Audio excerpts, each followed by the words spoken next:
भजो गुरु का नाम।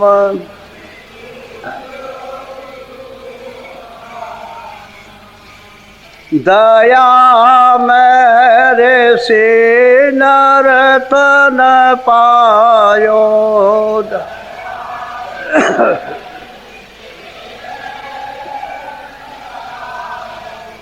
मति करना अभिमान।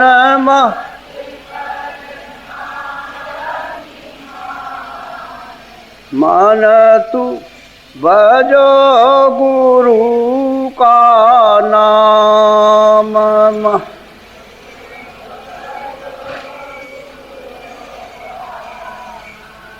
एक दिन खाली पड़ा रहेगा।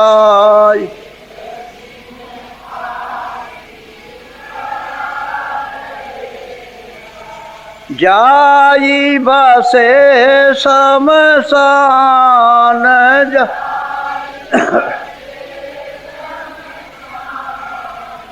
मन तू भजो गुरु का नाम।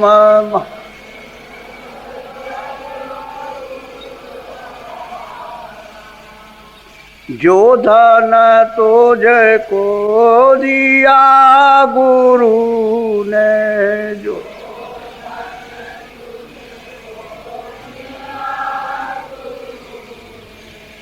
इससे करी कछु काम।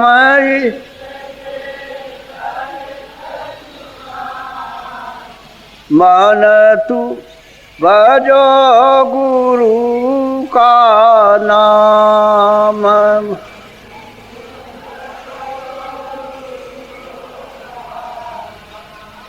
अंत समय यो ही लौट जाएगा।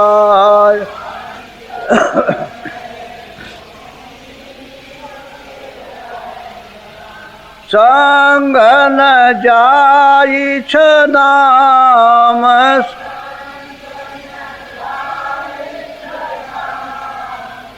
मन तू भजो गुरु का नाम।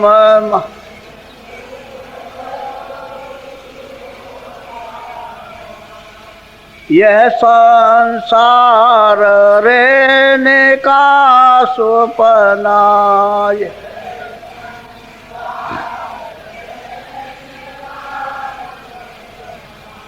आई किया विश्राम।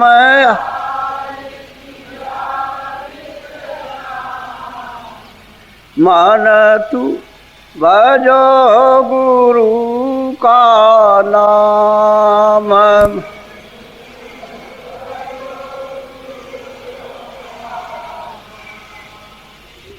चारे देना के संगी सब है।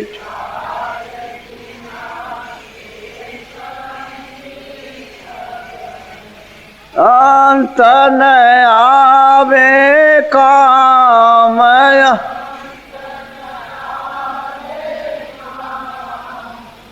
मन तू भजो गुरु का नाम।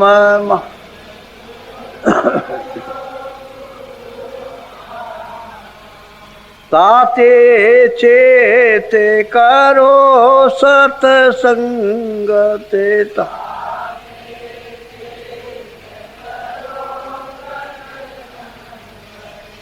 भजन करो आटो याम।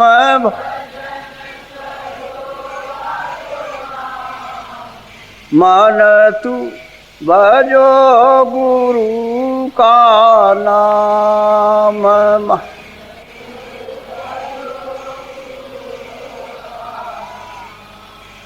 यही भजन तेरे संग चलेगा।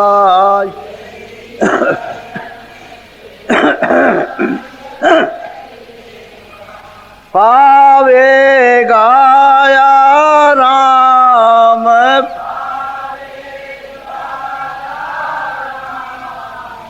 मन तू भजो गुरु का नाम।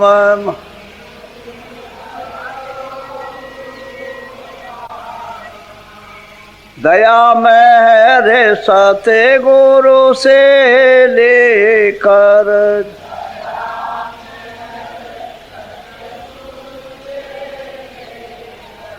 चारों तीर कोटि धाम।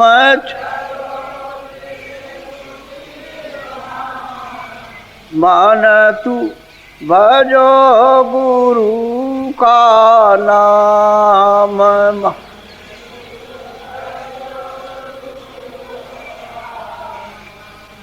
काल कर्म से बंधन छूटे का।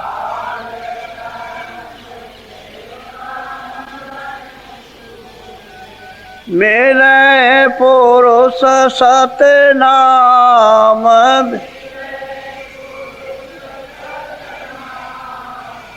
मन तू भजो गुरु का नाम।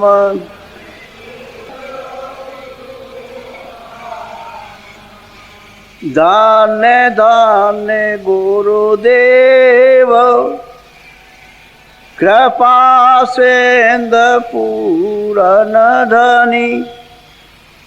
नेत करूं तुम सेव अचल भक्ति मोहि देव प्रभु।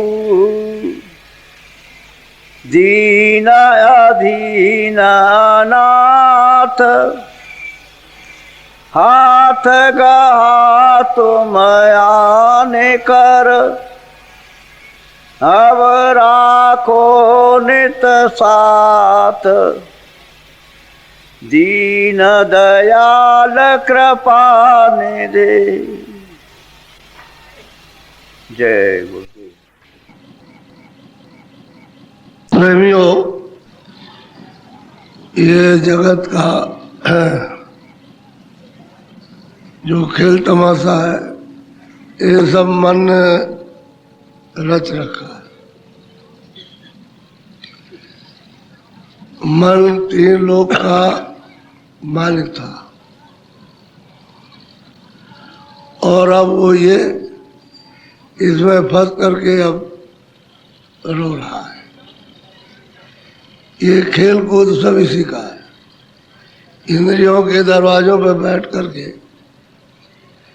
ये रस वो लेना चाहता है जिसको छोड़ा है, और वो रस मिलेगा नहीं।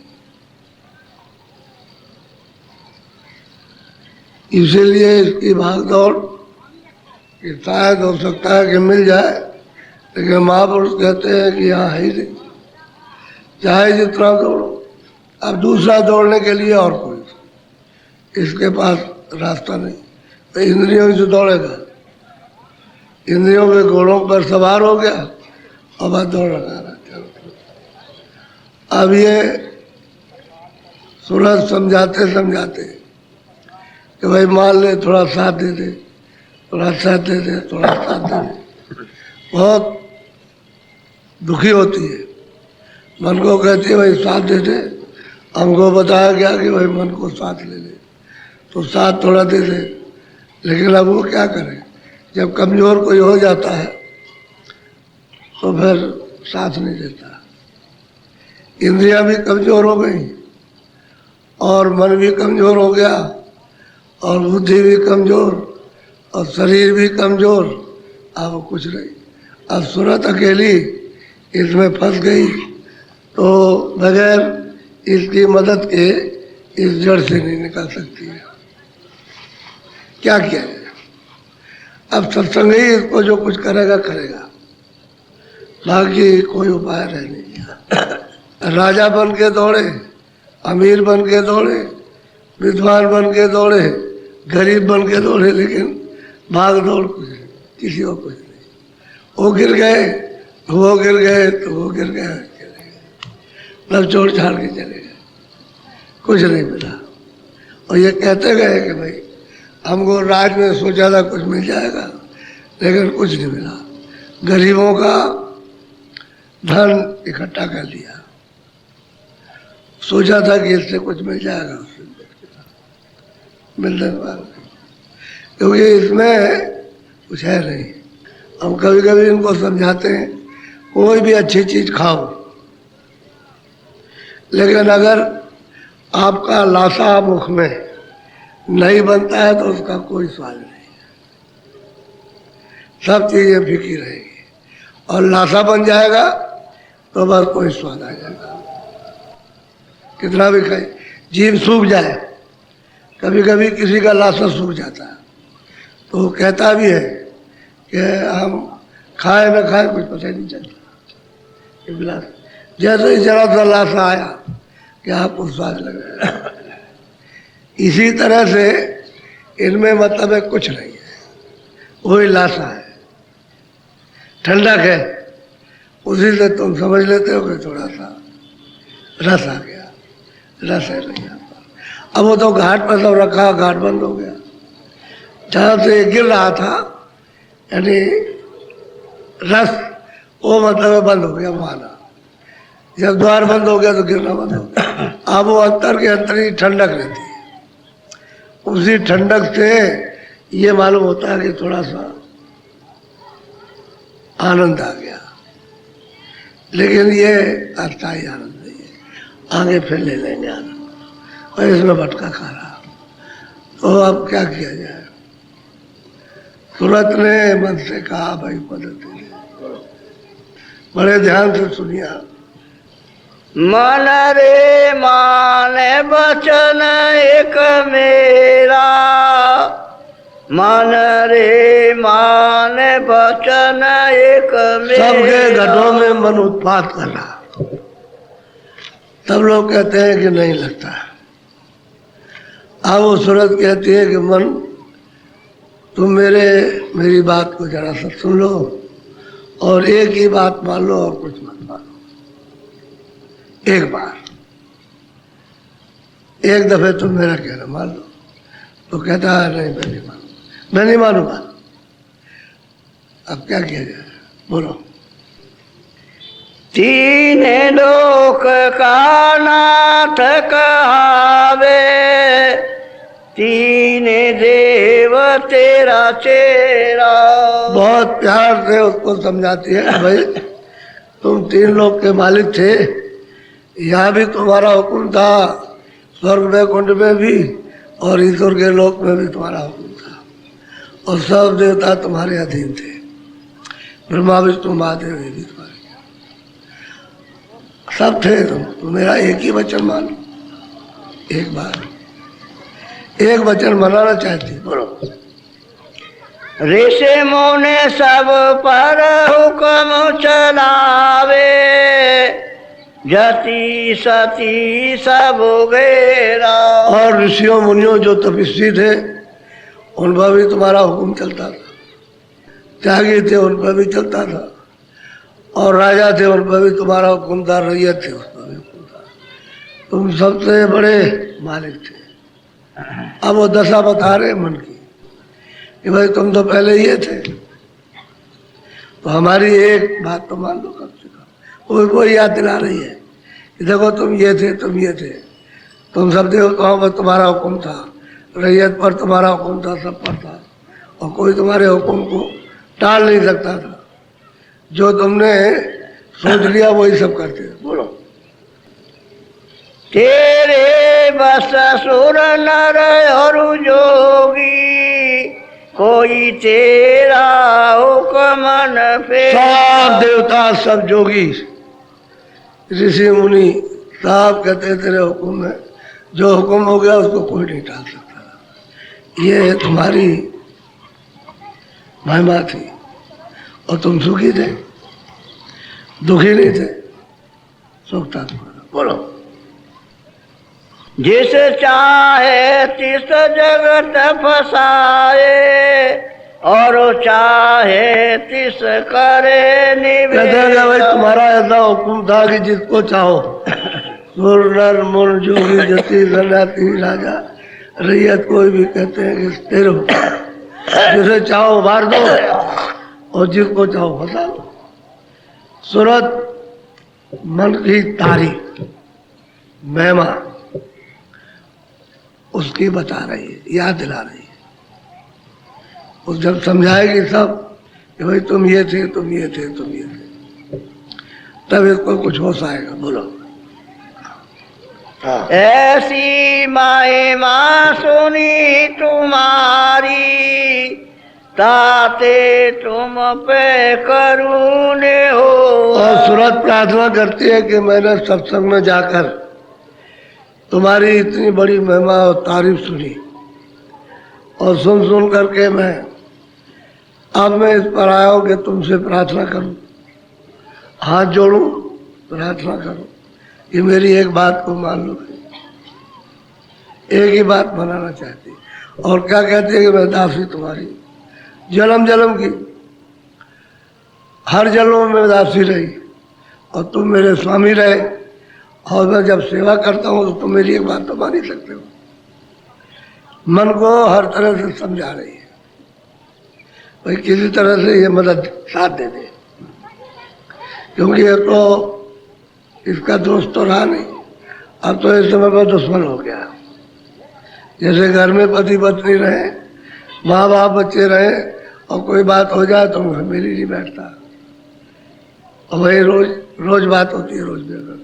अब एक ही घर में दोनों हैं, मनुष्य रूपी मकान में दोनों आंखों के पीछे सूरत और उसके चारों तरफ ही बैठे हुए, मन बुद्धि चित्त हो रहेगा, एक ही जगह पर है, और दुश्मनी हो गई।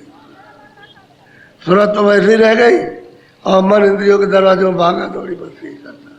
तो समझाती है कि मैं तुम दासी हूँ और सेवका हूँ, मैंने तुम्हारी बहुत सेवा की है, और तुम मेरी एक ही बात मान लो, क्योंकि मैंने तुम्हारी तारीफ और महिमा सुनी है।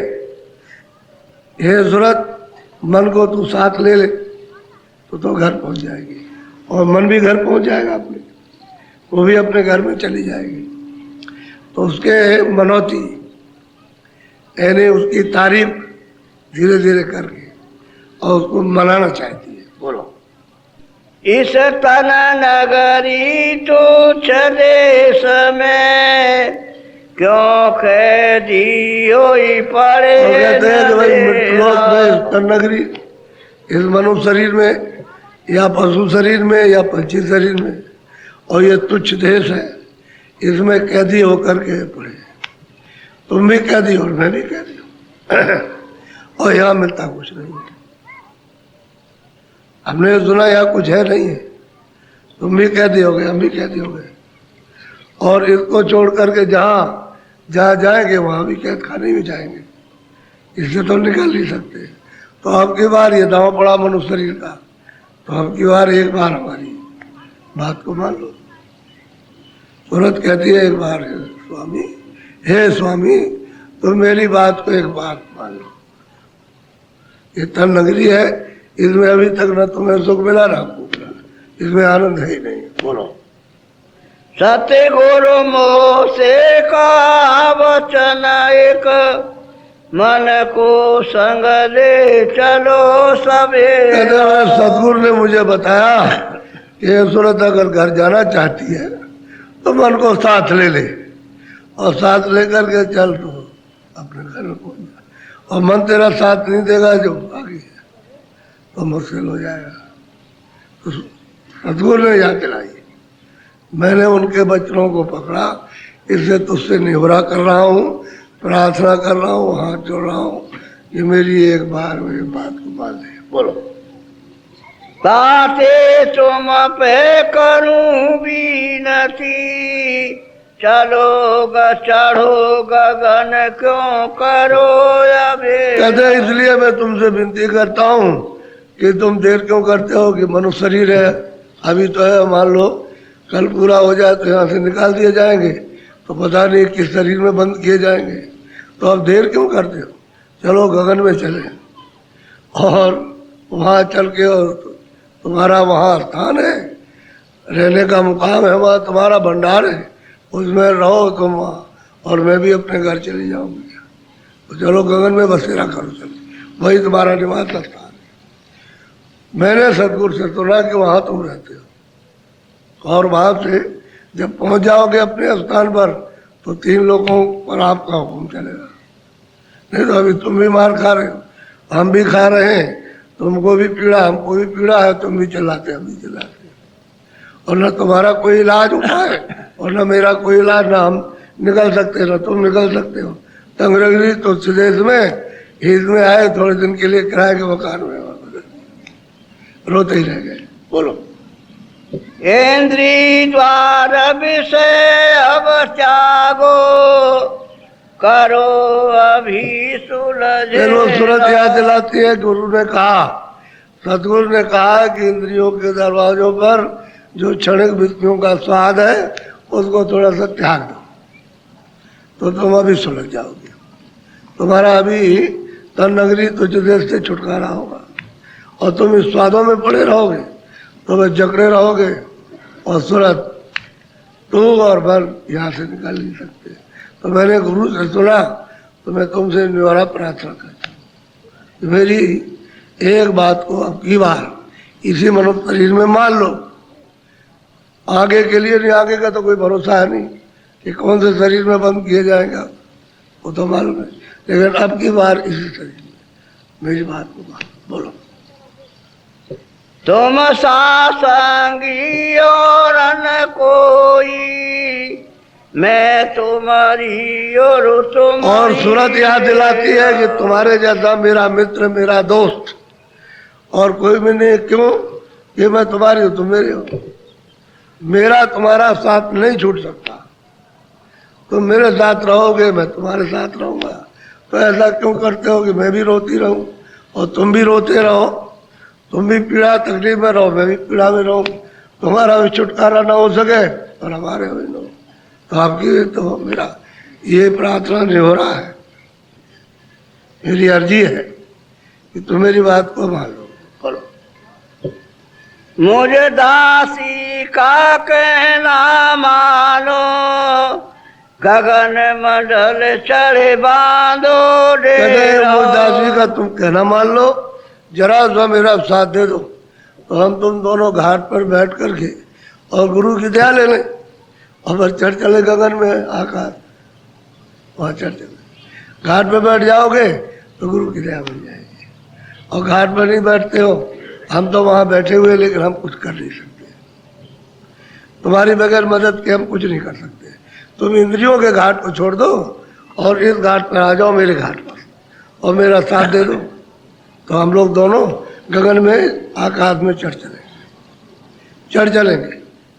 वहाँ है सुख, वहाँ आनंद है, वहाँ अच्छी तरह से आनंद, वहाँ अमृत है, वहाँ खुद पिए के चल के। ऐसा हमने यानी गुरु से सुना, इसलिए मैं तुमसे प्रार्थना करती हूँ। बोलो।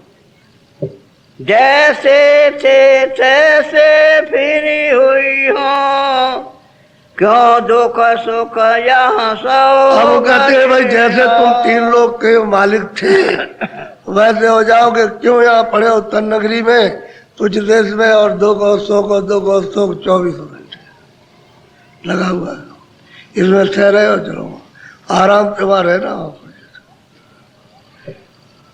तुम्हारा सब पर हुक्म चलेगा।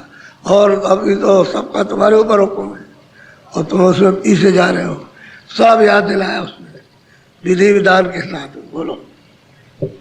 सतगुरु पूरे वेद बताया, मन के संग ले कर घर फेरा। अब सतगुरु पूरे ने बताया कि भाई मन को तू साथ लेगी तो घर की तरफ मुड़ जाएगी, वापस हो जाएगी।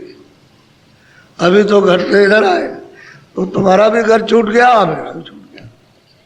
सूरत तो सतलोक से आई है और मन से दल कमल से आया। कहते तुमने भी अपना घर छोड़ दिया, मेरा भी छूट गया। अब मैं तुम्हारी बगैर मदद के कुछ नहीं कर पाते। गुरु ने कहा कि सूरत तू अगर मन को साथ ले ले तो जल्दी काम हो जाएगा। इसलिए तो आपसे कहा जाता रोज कि भाई मन को थोड़ा रोक करके रखो, 2 मिनट 4 मिनट 10 मिनट 15 मिनट सूरत के साथ में, जिसमें वो देख भी सके और सुन भी सके। तो ऐसे ही मन बस चौकड़ी मार देता, इंद्रियों के दरवाजों में चौकड़ी मार के भगा और बस फिर वो चिंतन करने लगता है चारों तरफ जो कुछ भी हो रहा हो, लड़ाई है, झगड़ा है, ये है, वो है, सब फंस गया, उस कारोबार में लग गया और असली कारोबार वो नहीं कर रहा, असली घर की तरफ नहीं चल रहा और दूसरे के घर में घुसना चाहता है, उसी का चिंतन कर रहा। अब वो सूरत गुरु की याद करके समझा रही कि गुरु ने ये पक्का वचन कहा कि अगर तूने मन को साथ ले लिया तो वापस हो जाएगा, घूम जाएंगे और चल पड़ेगी। तो तुम भी बाहर हो और अपने घर में और हम भी अपने घर में, तुम भी सुखी हो जाओ, हम भी सुखी हो। बोलो।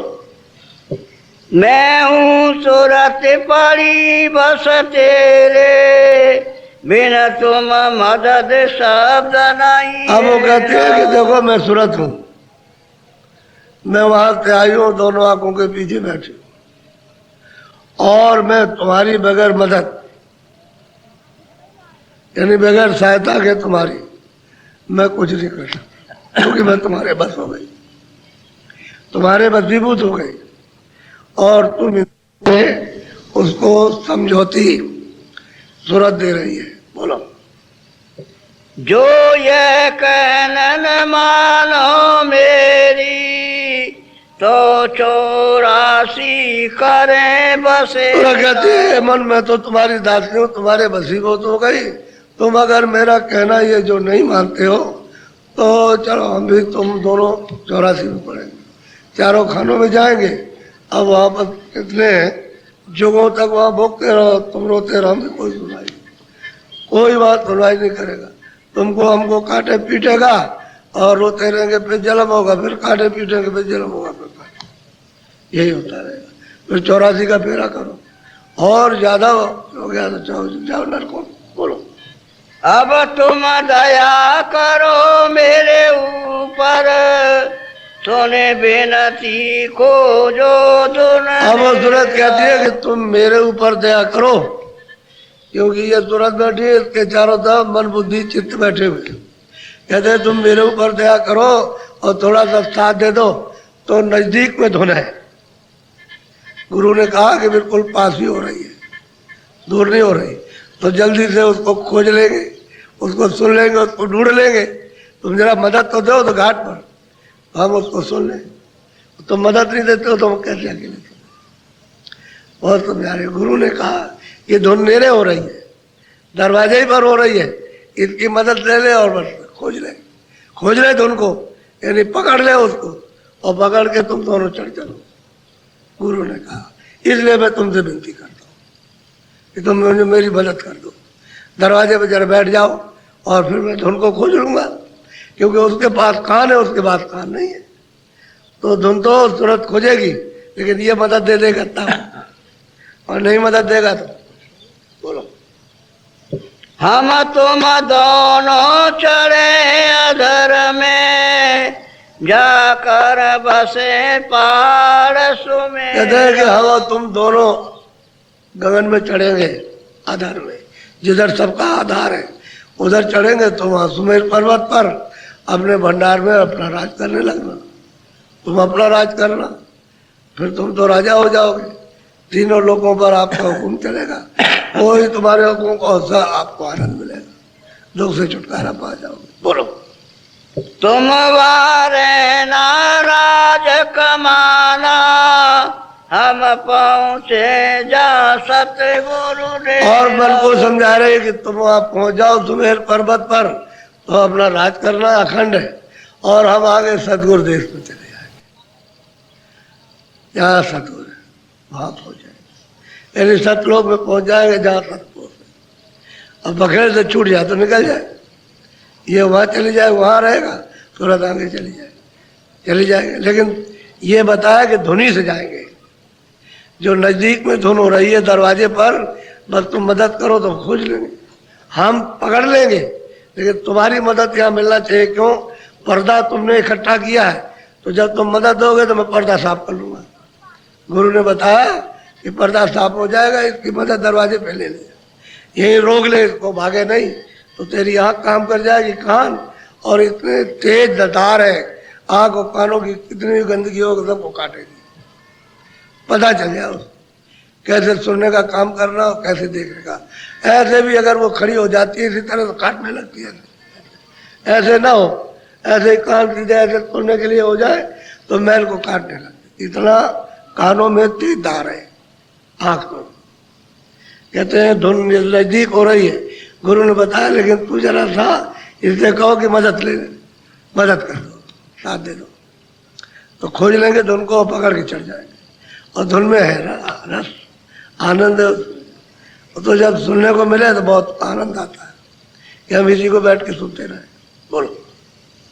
मन बोला सुरत से फिर ऐसे, विषय स्वाद मोते जात न अब मन ने कहा कि अरे सुरा, तूने जो ये सब कुछ किया है, कहा, प्रार्थना की है, मैं अब तब समझ गया।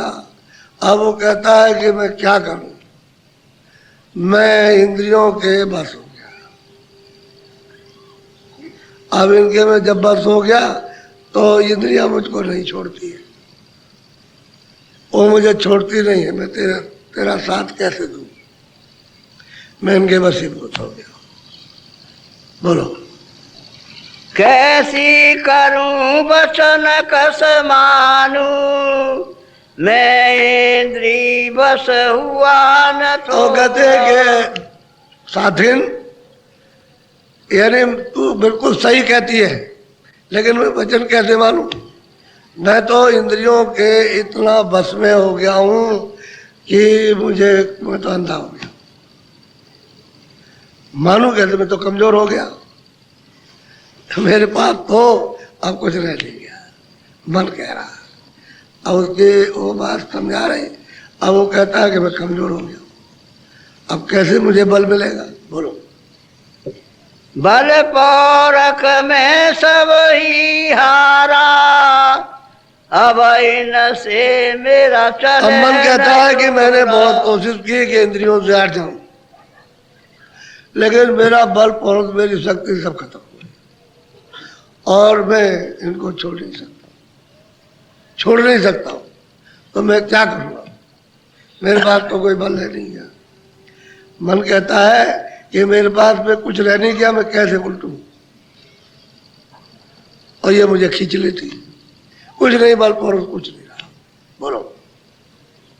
मैं चाहूं छोड़ूं भोगन को, देख भोग बस चले। अब मन कहता है कि मैं चाहता हूं, तू जो कहती है वो ठीक है, मैं चाहता हूं कि इंद्रियों के भोग छोड़ दूं, लेकिन जब वो सामने आते हैं तो बस मुझे खींच ले जाते हैं। तो मैं कमजोर हो गया हूं, मैं अपने आप अब कुछ नहीं कर सकता। अब वो मन अब सूरत को दोनों एक ही जगह है, समझा रहे हैं। अपनी कमजोरी मन बता रहा कि बोलो अब तुम बताओ कि मैं क्या करूं। जब मैं भोग देखता हूं तो फिर जाता हूं। हमारे यहाँ आते हैं लोग नशा करते हैं, तो जब उनका 4 बजे का टाइम होता है तो कह लगे मैं जरा पेशाब करें। नहीं, पेशाब करने नहीं जाओगे। कह लगे जरा समय कुछ हो उधर जाकर। अब देखिए कमजोरी है उनकी। अब मैं उधर कुछ हो उधर आओ, अभी आता हूँ, अभी आ जाऊँगा। मैंने कहा नहीं जाओगे। अच्छा 1-2 मिनट बैठे, मैं कह लगे मैं जरा अभी मैं आता हूँ, देर नहीं लगती है। ऐसे ही करते कराते हैं और चले गए वहाँ नशा करे जाकर और फिर आ गए। जैसे समय हुआ वैसे इंद्रियों ने खींचा और खींचा, चल जल्दी से चल। अब वो चला जाता है। उससे तो कहते हैं कि भाई मैं चाहता हूँ कि ये भोग छूट जाए, लेकिन जैसे ही मतलब ये है कि भोग सामने दिखा दिए मुझे खींच लेती। तो मेरे पास तो कोई बल नहीं है और मेरे पास कोई और युक्ति है नहीं है, मेरे पास कोई आधार नहीं। कैसे मैं रुकूं, कैसे इनको छोड़ूं? अब वो कहते हैं मेरे पास तो कोई जतन नहीं है। बोलो। आगे पीछे बहु पछताऊं, समय पर हो। बस आगे पीछे जब हो जाता है तो पछताता हूँ कि ये ठीक नहीं किया, तो आगे पीछे बहुत पछताता हूँ, लेकिन जैसे ही वो भोग आए मैं गिर जाता हूँ। क्या करूं? अफसोस करता हूँ कि ये नहीं करना चाहिए, अब नहीं करेंगे। अब 50 बार वादा करते हैं अब नहीं करेंगे।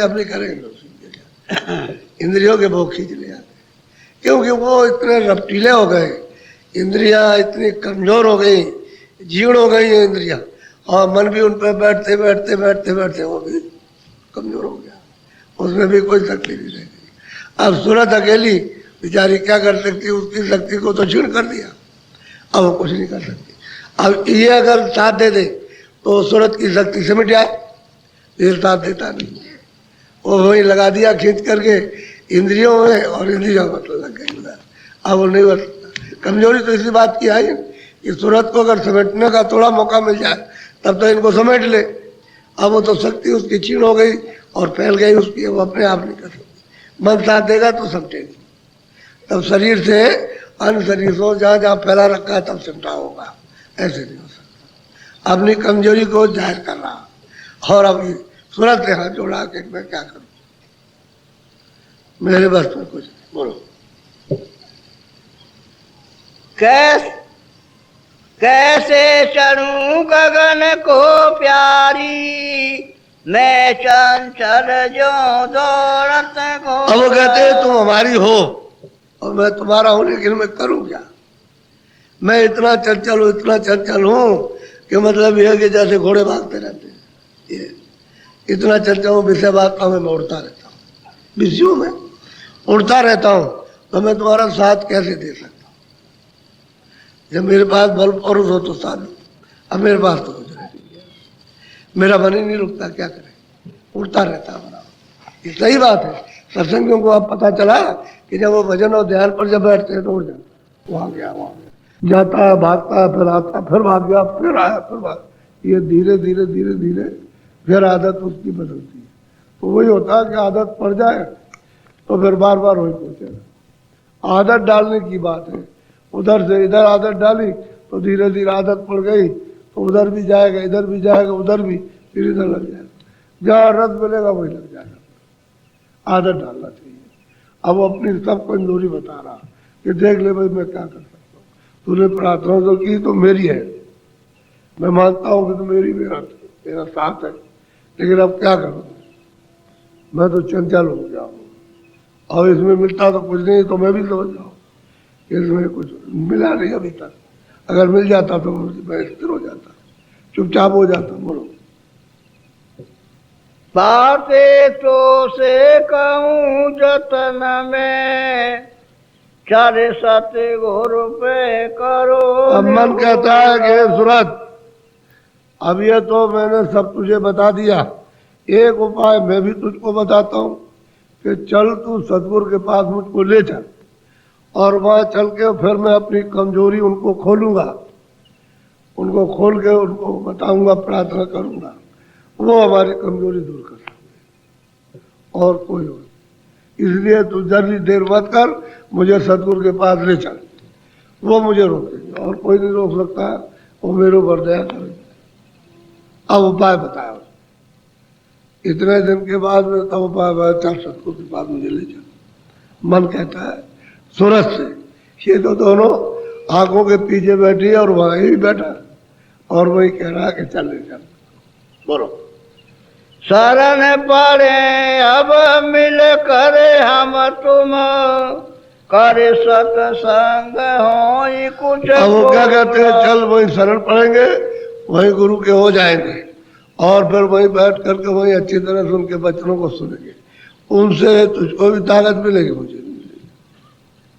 मुझे भी मिलेगी, और उनकी दया दृष्टि पड़ेगी तो मैं रुक जाऊंगा, फिर इंद्रियों के भोगों की तरफ नहीं जाऊंगा। तो तू जल्दी चल, और वहां चलो शरण में गिरा, तू भी गिर जा, हम भी गिर जा, और फिर सत्संग से मजबूती आएगी।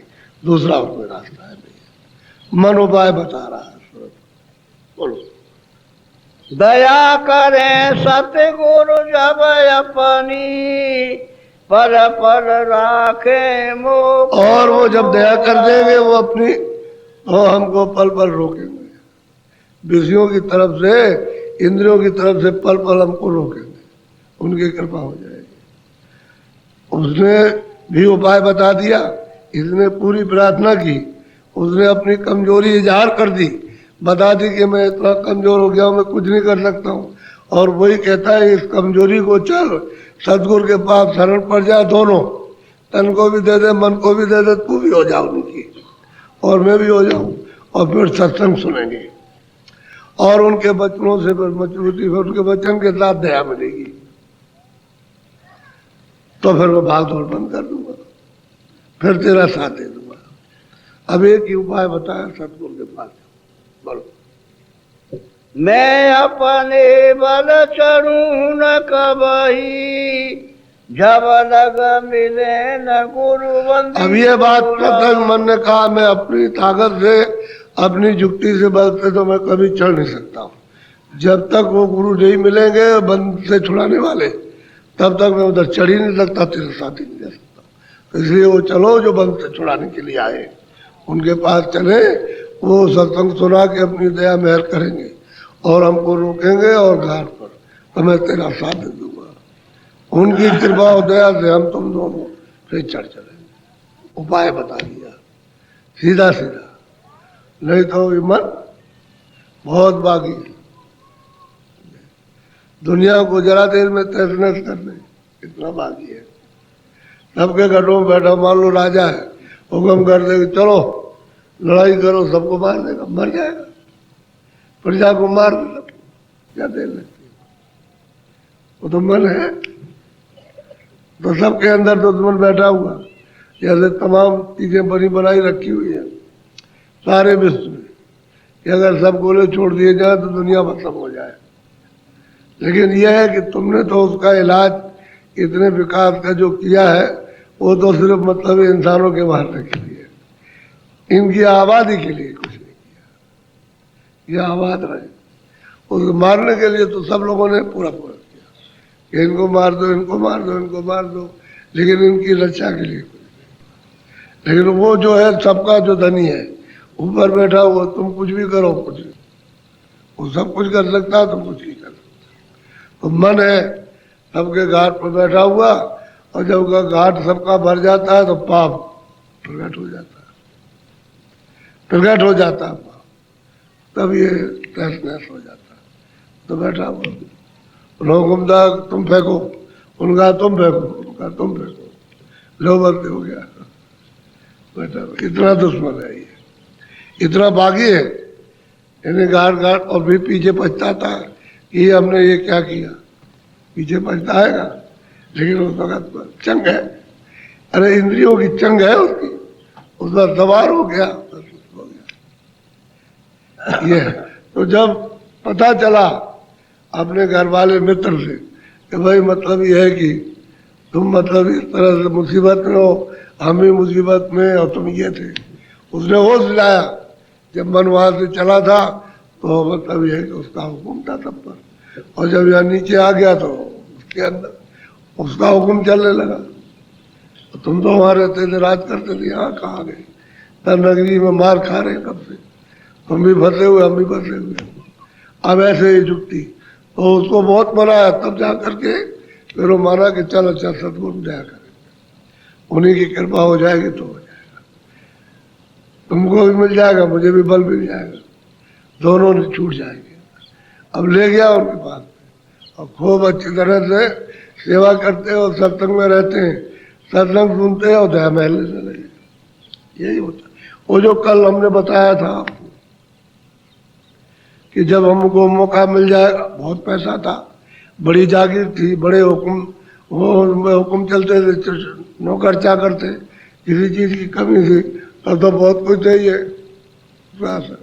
वो कहा अरे भाई हजूर बड़े महात्मा आए हुए, दर्शन कर लिया, अरे कर गए, जब मौका मिल जाएगा तब दर्शन कर लेंगे। ये मन की बात है, वही मन की बात है, ये नहीं ले जाता है, नहीं अभी जाएंगे। और फिर ये कहते कहते उसकी उसका भी प्रयास रहा, कहते कहते कहते कहते सुनते सुनते उसकी आदत पड़ गई, कहने लगा अच्छा चल चल दर्शन कर आए। अब देखिए यही बात है कि उसकी आदत की थी कहने की, उसकी आदत कि अच्छा मौका मिलेगा तो देख लेंगे, चलेंगे। अब कहते कहते कहते कहते अब कह लगा अच्छा चल, नहीं मानता है, तूने मेरी बहुत सेवा की है, चल मैं चलो दर्शन करे, महात्मा का दर्शन कर। वहां गए तो वहां पीछे बैठ गए, वो भी बेचारा डरता था उनसे, चुपचाप पीछे बैठ गया, वो बैठ गए। तो सुनते सुनते सुनते सुनते और रोने लगे। तो उसने देखा कि भाई ये तो जागीरदार जिम्मेदार, इनके बाद क्या क्यों रोने लगे। वो वचन सुन के रोने लगे। उन्होंने तो ऐसा कभी सुना नहीं था। और जो चोट पड़ी जब दिल पर, जब अंतःकरण पर चोट पड़ी, तो अब रोने लगे कि ये तो हमने सब कुछ कर डाला और ये क्या है, तो मुझको सजाएं मिलेगी इस सब तरह की। तो रोने लगे वो। फिर 2 दिन 4 दिन रुके, फिर आए, फिर चले गए। अब उनका इश्क हो गया, आने जाने की आदत हो गई। जाएंगे सुनेंगे, जाएंगे सुनेंगे, आएंगे सुनने लगे। ऐसे ही मन पलटता है।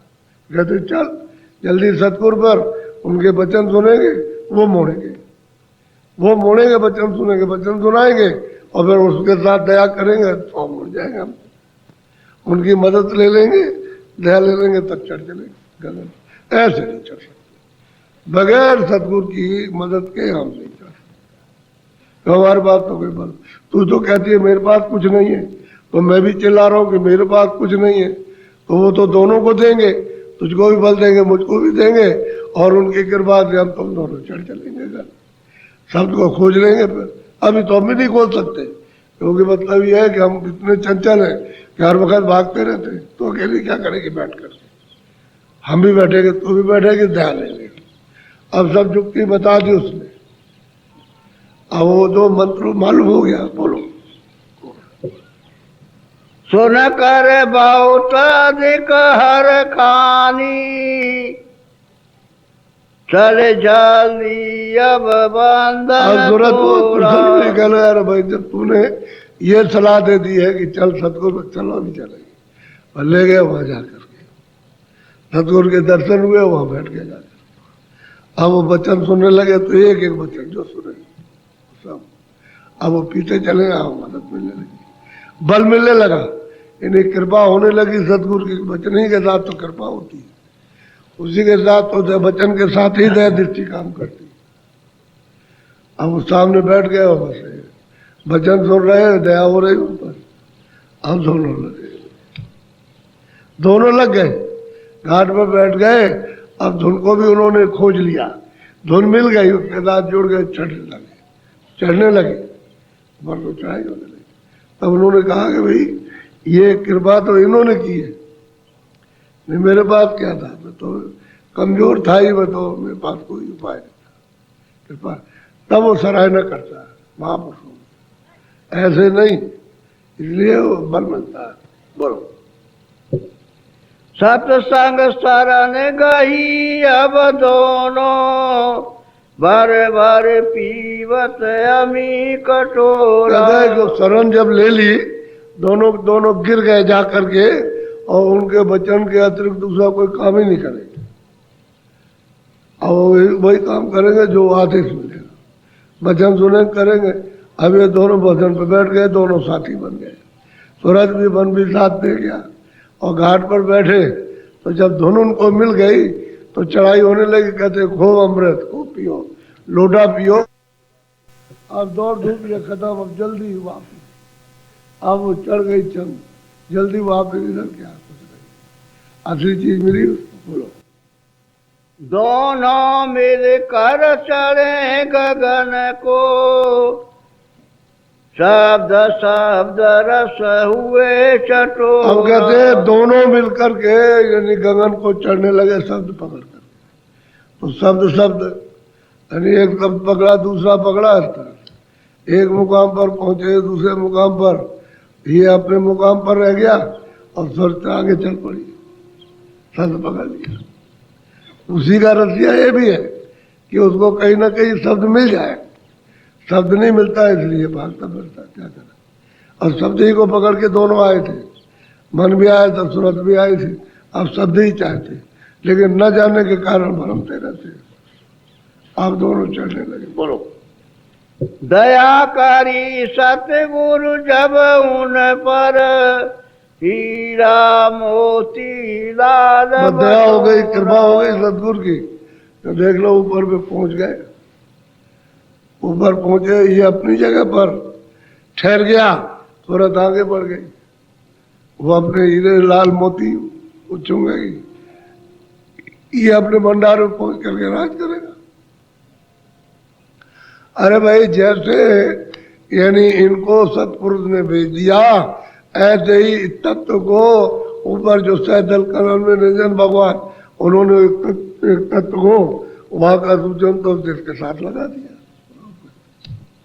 अब ये उछल कूद कर रहा, जगह नहीं मिल रही, अपना स्थान नहीं मिला, और जब तक वहां नहीं पहुंचेगा तब तक उछल कूद करेगा। जब मनुष्य शरीर में रहे, 84 में जाए, पशु पंछी में, नरकों में जाए, सब जगह उछल, और अपने भंडार तो चुप हो जाएगा। वो तो बात यह है कि वहां का तत्व है। यहाँ जैसे सूरत यहाँ की नहीं है, ऐसे वो तत्व यहाँ का नहीं है। अब इससे इस तत्व से उसका मेल नहीं हो सकता, जैसे सूरत का मेल नहीं हो सकता। अब वो तो गंदगी के वजह से यहाँ बंदी पड़ी हुई है, गिरी हुई है, लेकिन अगर गंदगी न रहे तो यहाँ नहीं रह सकती। ऐसे ही मन का हाल है। बोलो। सत्य गुर पूरे ऐसी मौज दिखाई, मारे लिया अब काल कठोर। कहते गुरु ने ऐसी कृपा और दया की कि इसको तो जो हमको बताए हुए तो उसको तो मुकाम पर पहुंचा दिया भंडार में, और हमको निकाल दिया। ऐसी मौज, ऐसी दया सतगुरु की हुई कि उन्होंने इस मन को अपनी जगह पहुंचा दिया और हमको उससे अलग कर दिया, निकल गए। असली बात यह है कि इसका तो स्थान अलग है। सूरत अपने लोग की है, सत्यदेश की है। मन सत्यदेश करे वहां तो ये कभी जा ही नहीं सकता, क्योंकि वहां तो ये तत्व है ही नहीं। वहां न बुद्धि जा सकती है, न चित्त जा सकता, न अहंकार। ये तो यहाँ का मसाला है। तो जहाँ का है उधर नीचे उतार दिया तो यहाँ हरकत करेगा, हरकत करता रहेगा बराबर। अब वहां पहुंच जाएगा तो हरकत बंद हो जाएगी। ऐसे सूरत जब तक अपनी जगह नहीं पहुंचेगी अपने देश में, तब तक क्या करेगी वो, तब तक उसको सुख मिलेगा, क्योंकि उसने तो वो सुख देखा। अब यह बहुत समय, बहुत काल हो गई, तो इसके द्वारा, इसके मन के द्वारा भटक गई। अब यह है कि वो भूल रही है, और जब उसको याद आ जाएगी तो अब याद आ गई, दोनों के दोनों यहाँ से निकल गए।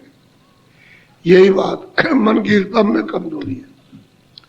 अब यही कमजोरी को पकड़ना चाहिए, और सत्संग में आकर इसका निराकरण हो जाता है। इन दोनों को बल मिलता है, विकार निकल जाते हैं, अच्छाई आ जाती है। अब ये छूट जाएगा इधर का इंद्रियों का, धीरे धीरे करके, और बस उधर घाट पर बैठने लगो। ये सब के मन भूत बने हुए। अब यहाँ तो जाएंगे, यहाँ तो ये कहेंगे खूब भजन करेंगे, वहां जाकर के कहेगा कर लेंगे भजन। अब घर वाले कहेंगे भाई वहां कह करके आए थे कि भजन कर लेंगे भजन, क्या बार बार कहती है। एक दफे नहीं करेंगे, बिगड़ गया मन बिगड़ गया तो चुप हो जाती है, अपना करती रहती है। तो अपना कर नाराज हो जाएगा। ये है असल में सत्संग से काबू में आते हैं। दूसरा इसका कोई आधार नहीं है।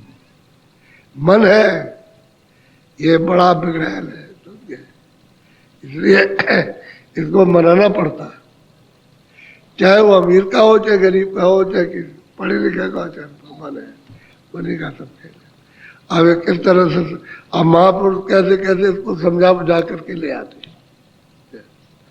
अब जब समझ होती आ गई तो फिर वही उपाय हो गया। समझाते समझाते उस समय लगता है। अच्छा बोलो जय गुरुदेव। इसलिए गोस्वामी तुलसीदास जी महाराज ने कहा कि सत्संग पहले, सत्संग बगैर कभी छुटकारा नहीं हो सकता।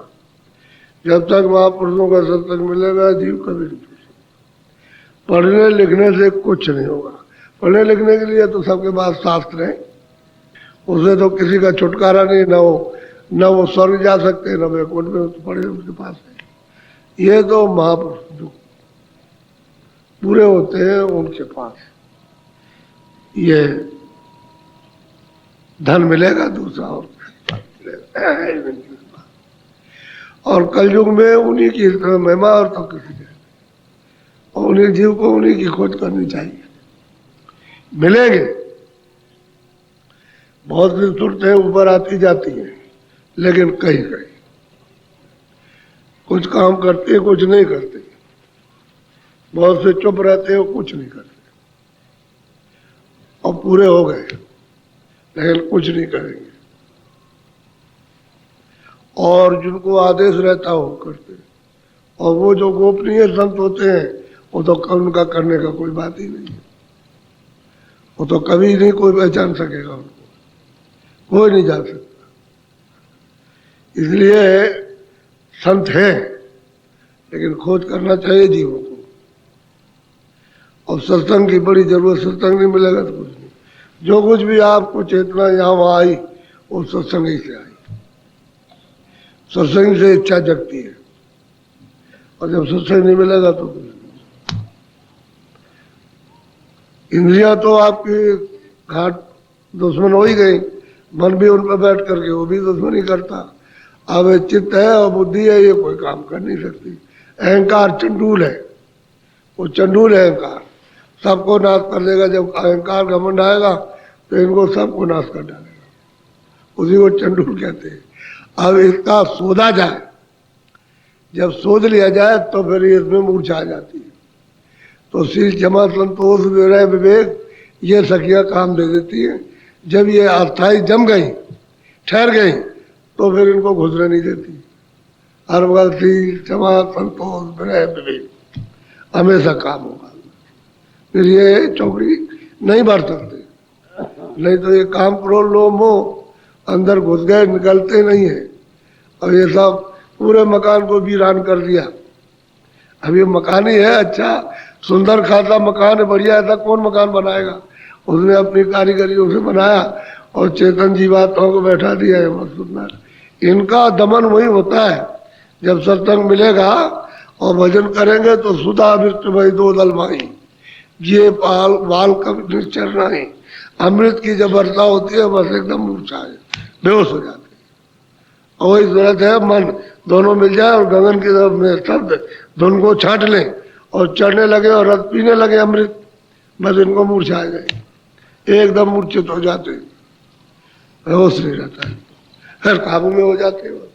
जब वो विवेक आ गया तो फिर ये कुछ नहीं कर सकते। विवेक स्थिर होता है, स्थिर होता है विवेक। अज्ञान स्थिर नहीं होता है, ज्ञान स्थिर होता है। बोलो जय गुरुदेव।